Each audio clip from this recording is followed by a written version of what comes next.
जय श्री राम। परम प्रिय मेरे भाई बहन, मार्गशीर्ष शुक्ल पक्ष की मोक्षदा एकादशी का पावन व्रत 3 दिसंबर शनिवार के दिन सभी गृहस्थ आश्रम में रहने वाले मेरे भाई बहनों के लिए करना श्रेष्ठ और उत्तम है। 4 दिसंबर को वैष्णव जनों का व्रत है और 3 दिसंबर को जो लोग व्रत करेंगे सभी को करना ही है। तो इसका पारण जो है 4 दिसंबर को दोपहर में इस बार प्राप्त हो रहा है। 1:15 बजे से लेकर के 3:15 बजे के अंदर 1:15 PM से लेकर 3:15 PM के अंदर में। और इसी दिन जो है गीता जयंती भी है। और आपको जान के प्रसन्नता होगी कि गीता जयंती का जो है गीता वर्षगांठ का 5159वां जो है वर्षगांठ है। 5159 ये वर्षगांठ प्राप्त हो रहा है। इसी दिन भगवान श्री कृष्ण जी ने अर्जुन के दुविधा को दूर किया था। कुरुक्षेत्र के धर्म क्षेत्र कुरुक्षेत्र विशाल मैदान के मध्य में जो है, सोचिए जहां पर ऐसी स्थिति बनी हो वहां पर गीता का ज्ञान प्रादुर्भाव हुआ, अर्जुन जी के माध्यम से हम सभी लोगों तक पहुंचा। तो इस दिन जो है नित्य न पाठ कर पाए तो अवश्य हमें गीता जी का जो है पाठ करना चाहिए। नित्य करें तो बहुत ही उत्तम है। गीता जी का एक गीता प्रेस की छोटी एक डायरी आती है गीता दैनंदिनी करके, वो बहुत ही उत्तम है। उसमें आप 4 या कभी 2 छोटे बड़े से श्लोक की स्थिति के अनुसार पाठ करते हुए पूरा गीता जी जो है आपको अभ्यास हो जाएगा। बहुत ही सुंदर भी है और आपके लिए लाभप्रद है हर रूप में। और ये जो है मोक्षदा एकादशी जैसा कि नाम है, हमारे पूर्वजों के कल्याण के लिए, हमारे कल्याण के लिए बहुत ही उत्तम है। कई प्रकार के जो है पापों से मुक्ति दे करके और जो है दुर्लभ जो पुण्य है उन पुण्यों की प्राप्ति होती है हमें, अगर हम श्रद्धा विश्वास पूर्वक जो है ये मोक्षदा एकादशी का व्रत करते हैं। नियम उसी प्रकार से है जैसे कि दिन पहले से 10वीं से प्रारंभ हो जाता है कि पवित्रता से रहना चाहिए। लहसुन, प्याज, कुंदरू, बैगन, मसूर का दाल, ये सब का जो हमें प्रयोग 10वीं को भी नहीं करना चाहिए। बैगन तो छूना भी नहीं चाहिए 10वीं एकादशी द्वादशी को। उसके बाद चावल का नंबर आता है। एक समय भोजन लेना चाहिए। एकादशी को प्रातः उठना चाहिए। आसपास कोई नदी हो, तीर्थ हो, सरोवर हो, वहां जाकर के स्नान करना चाहिए। नहीं, घर में ही स्नान करना चाहिए।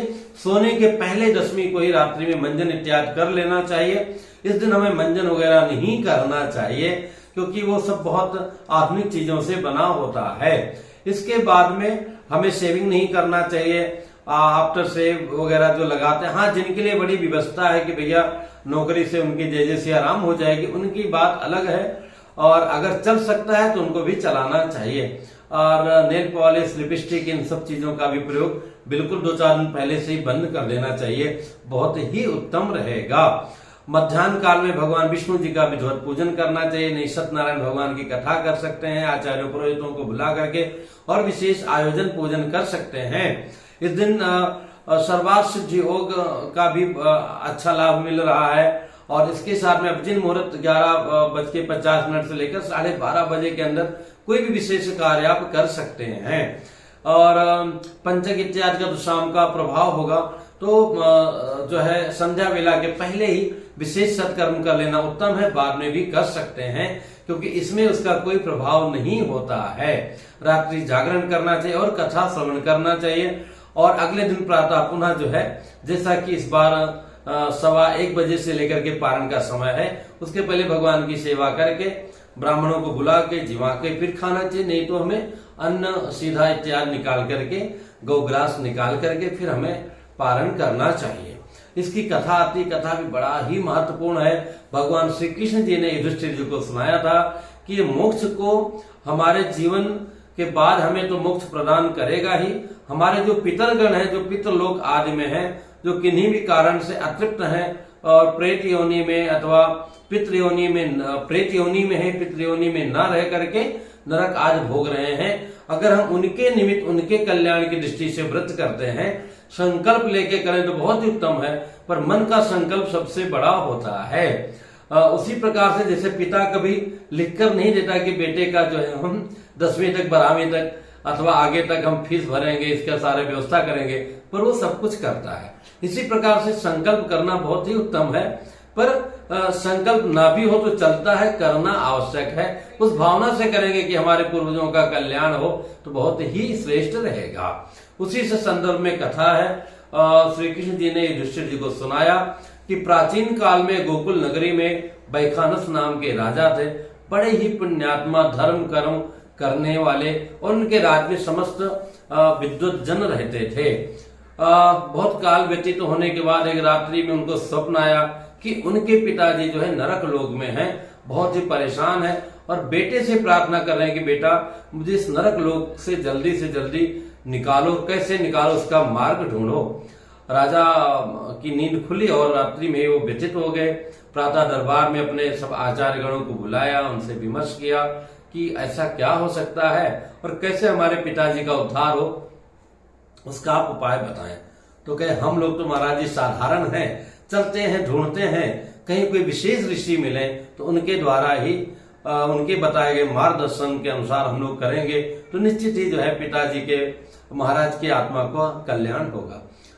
उन्हीं विशेष ऋषि की तलाश में सब लोग पूरे मंत्रिमंडल के साथ में महाराजा बैखानस निकले हैं और एक जंगल में गए हैं। वहां पे देखें कि पूरा वहां जितने भी पशु पक्षी वो भी सब जो है साधु हो गए हैं, साधुमय उनका रूप हो गया है, सब आनंद पूर्वक घूम रहे हैं, आनंद ले रहे हैं। राजा भी सेना को बाहर रख करके और अपना पादुका इत्यादि निकाल करके बड़े विनम्र भाव से जाते हैं। वहां एक ऋषि दिखाई देते हैं, दिव्य तेजों में उनको साष्टांग प्रणाम करते हैं। वो पर्वत ऋषि रहते हैं और चूंकि राजा हैं तो राजा भी भगवान का रूप होता है। ऋषि ने उनका सत्कार इत्यादि करने के बाद में पूछा किस कारण से महाराज ऋषि आश्रम में आपका आना हुआ। महाराज बैखानस ने बताया कि उन्होंने स्वप्न में जो स्थिति अपने पिताजी की देखी थी। तो उनके बताने के बाद में महाराज के सामने ही पर्वत ऋषि ने ध्यान लगाया और वहीं पर जान गए कि इनके पिताजी से क्या भूल हुई थी जिसके कारण वो नरक की यातना भोग रहे हैं। तो उनके पिताजी से भूल ये हुई थी कि एक समय में जो है जब ऋतु काल आता है, मतलब पीरियड्स के बाद की स्थिति होती है, तो पति को पत्नी का साथ देना चाहिए, नहीं तो दोष लगता है। शास्त्रों में इस बात का बड़ा लंबा चौड़ा वर्णन है, पर इन बातों का वर्णन करने से हमारे अंदर अच्छाइयां हट जाती है और काम विकार वाली भावना ज्यादा आ जाती है। तो यहाँ पर इस कथा में यही पर है कि इनके जो पिताजी थे, महाराजा थे, वो एक अपने कामातुर होकर के एक रानी के साथ उन्होंने उनको रतिदान किया। लेकिन जो दूसरी रानी थी इनकी, वो बड़ी इच्छा रखती थी कि महाराज उनका साथ दें, उनके साथ संसार करें। लेकिन सौतन के कहने से बहकावे में आकर के जिन रानी के साथ में उन्होंने आनंद लिया था उसको उन्होंने रतिदान नहीं दिया। और स्त्रियां बड़ी पतिव्रता होती रही हैं, आज भी रहती हैं।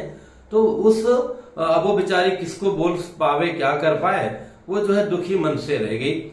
और कई लोग बड़े गलत काम भी करते हैं। एक तो ये वाली बात हो गई, रास्ता चलते मान ले कुत्ते बिल्ली अपने हिसाब से जी रहे हैं, बंदर जी रहे हैं, कुछ उस प्रकार से उनकी स्थिति हो गई। जिसमें लोग, कई लोग डंडा मार देते हैं, कई लोग ढेला टुकड़ा पत्थर मारते हैं। ये सब बहुत गलत बात है, ऐसा नहीं करना चाहिए। छोटे छोटे बच्चे भी, उनको तो कुछ ज्यादा पता नहीं होता है, तो हमें अपने बच्चों को भी समझाना चाहिए। तो वो जो अपराध उनको लगा था कि उन्होंने कामातुर होकर एक रानी का उन्होंने साथ दिया, और जो दूसरी रानी थी जो चाह रही थी कि महाराज का हमें साथ मिले, और सौतन के बहकावे में आकर के उनका उन्होंने रतिदान नहीं दिया, उस पाप के कारण जो है वो नरक में हैं। तो राजा ने पूछा कि महाराज इनका उद्धार कैसे हो।